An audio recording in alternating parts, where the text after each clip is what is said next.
Strife of the 8 map has been revealed. The matching has been made for the first 23 kingdoms.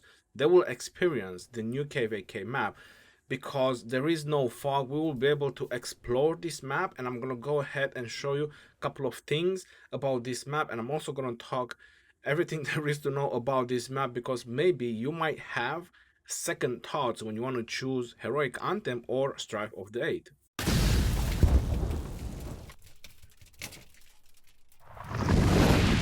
Hello everyone and welcome back to another Rise of Kingdom video. My name is Legend Ronnie and today I'm going to talk about the Strife of the 8 map because it has been revealed as I showed at the beginning of the video. Lost Kingdom 538, we will be able to overview the map. So I want to tell you everything there is to know, everything that I have seen so far regarding the map, because maybe you might have second thoughts when you want to choose either going into Heroic Anthem or choosing to go into Strife of the 8. The first good thing to notice about the Strife of the 8 is that there is no fog. So it's hassle-free about scouting. You'll be able to see everything on the map the moment you teleport in. The second good thing, probably not, there is no corner kingdom or all kingdoms are cornered. I've seen a little bit of the video 12 that 12-inch have done. Probably a little bit too much cursing for my taste, but I did watch a little bit of his video, and he does have a point that each kingdom has a possibility to be cornered. So as I'm looking right now at the map, if you're not able to push either left or if you're not able to push right, you're simply gonna be cornered.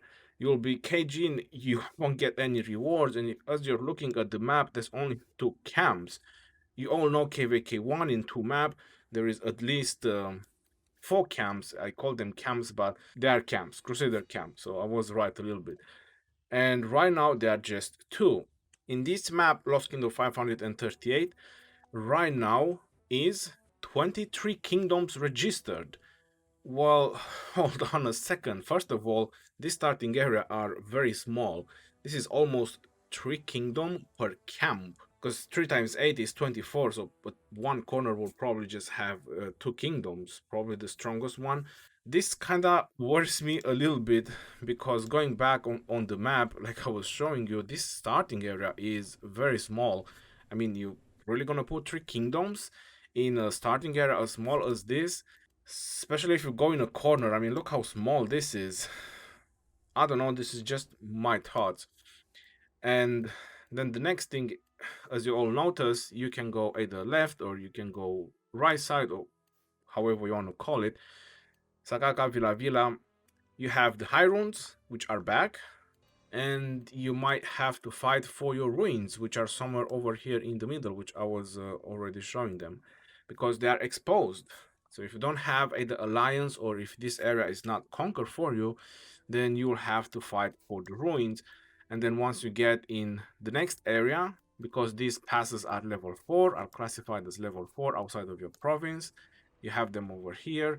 And then the next passes are level 5, which are located over here. These passes grant you access to the next area, obviously, if you manage to conquer at least one of this area. I'm just taking as an example, if you're in this corner, but in any side you want to be, or in any side you're going to be, you have the same situation. Each side you go, it's a one-on-one situation, and if you lose on both sides, then you're just going to be caged in this small place over here, probably 3 kingdoms. No altars, no ruins, no honor farming, no achievement farming, no nothing, which I will say that is quite a big of a bummer.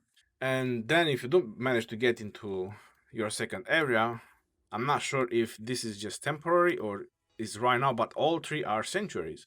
I'm pretty sure the Mars speed will not stack, but I'm looking at all 3 of them and they are all sanctuary, all 3 granting Mars speed.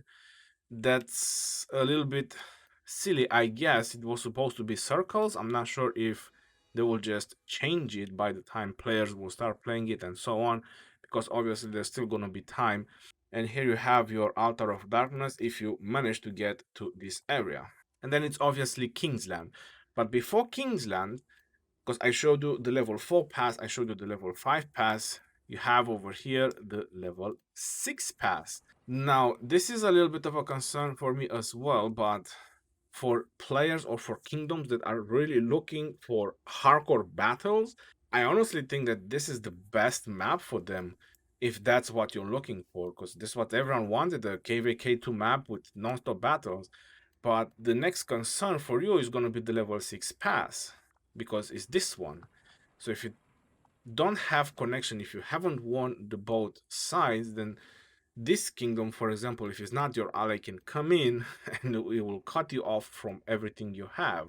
As a logistic, it's going to be a nightmare, this map, planning everything as a logistic point of view, because there is so many situations where you can get cut off. It's pretty insane.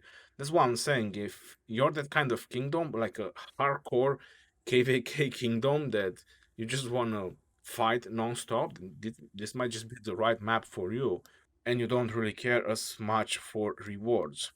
And after that is obviously Kingsland, which you have it over here, the level 7 passes, and these are the last ones. Another thing that I can show you about Strife of the 8, you do have bastions in your starting area.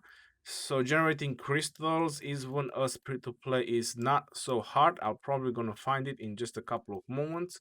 All right, I found one. So I found the Sanso. This is in one of the starting area. And if I click on the information button, you're noticing that at level 6, there is no support skill, meaning that what these bastions will do right now is just going to help you boost your crystals so you can generate more crystal from your mine. And obviously the quest will give you crystals.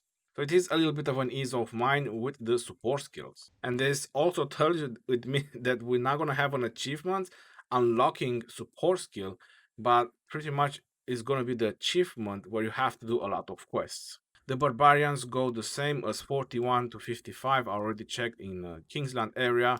You have 51 to 55 barbarians. You have them over here with the same rewards, same thing, and all the usual. Nothing has changed regarding that. My honest opinion about this map is that the starting areas are a little bit too small and they kind of put too many kingdoms. I was expecting that it is one kingdom per camp. I mean, this would make perfect sense to just put one kingdom per camp. Maybe, and maybe if that kingdom power is way too low, because probably an Imperium kingdom registered, and then the other kingdoms are like B, C, D kingdoms, and how are you gonna match B, C, D kingdom with an Imperium? That would make sense to try to group them up. But 23 kingdoms in a map like this, I think that's a little bit too much in my opinion. And the second thing, you have no insurance of getting any kind of rewards. Right now in KVK, we all know that the achievements and everything, the rewards that you get, is not so high. So pretty much you want to have like a small insurance that you're getting something. Because in Heroic Anthem, in the Heroic Anthem map, I can show you, or you can check yourself any kind of Heroic Anthem map. You can see yourself that you get to the circle area, so at least you get something with your coalition. But in here you have a chance to get nowhere. Into the starting area you have no ruins, you have no altars, you're not generating, you're not doing your achievements, or you won't be able to farm anything. And let's face it, I think there's plenty of fights in Heroic Anthem as well. If I go over here in the rules, I think they will have the map on the camp system. You see it over here. So whichever camp you are, this is for Heroic Anthem. You notice that you can go left, you can go right, and then you have the circle area on the next zone. Pretty much like I was mentioning, you all have seen a Heroic Anthem map so far. So you have an insurance that you will get rewards and you have plenty of action if you want to have action, because there's plenty of ways that you can go. Now on this map, on the Strife of the 8, we can look over here on the system. It's a little bit grouped up like everything. And like I said, 23 kingdoms is a little bit too much. You have no insurance of getting rewards. You have the highest chances possible that you might just be locked in one corner and you won't be able to get anything, like just the camps and maybe the passes rewards, and that's gonna be it, which I think is pretty low considering that all the rewards now in KVK, they are not very high. So trying to profit as much as possible of the rewards it will also be an advantage. Another thing that I can say about the heroic anthem, when you go onto the rules, the fog, it's obviously pretty bad, but you have the support skill, and with the support skill you can overcome some of the players that have high tech. If you know how to do your combinations with the support skill, obviously the players with the high tech, if they know how to do their combinations, they can also be very devastating for you. But the whole point is that anyone has 2-3 marches, like I've done on my alt. You can check with my alt, I managed to get 30 million kills in heroic anthem. And by knowing how to do my support skill for the commanders that I had, the support skills that were available in my KVK, I was able to do some amazing damage and some amazing kills. So I believe that support skill also plays a very important role, and I'm kind of in favor of heroic anthem, to be honest, because in the end, going by the rules like I was mentioning, the worst thing that can happen, you have ruins in your starting area, so you can farm your achievements. You have plenty of areas in your starting area, and then again, the worst thing that can happen, you get into your circle area and you can get rewards from 3 circles from your coalition, which again is not very bad to be able to get that. Either occupying it, occupying some passes, and so on. And you have chances to go left or right. Maybe you have some allies in your farm doors areas as well, so at least you get some rewards. I like the map, the Strife of the Eight. So the way they wanted to do it for really hardcore kingdoms that just want to do PvP hardcore is definitely the map that you want to go to. But again, 23 kingdoms, it's not really on my taste. If they're gonna do it like one kingdom in one corner and whatever's gonna happen is gonna happen, then yeah, it will make sense. All right, yo, this is the first impression, the first thing about the map Strife of the Eight. Let me know in the comment section below what do you think about this map, and I'll see you on the next one. This is your boy Geroni signing off. Peace out, y'all, and take care. See you on the next one, and stay safe out there, my friends.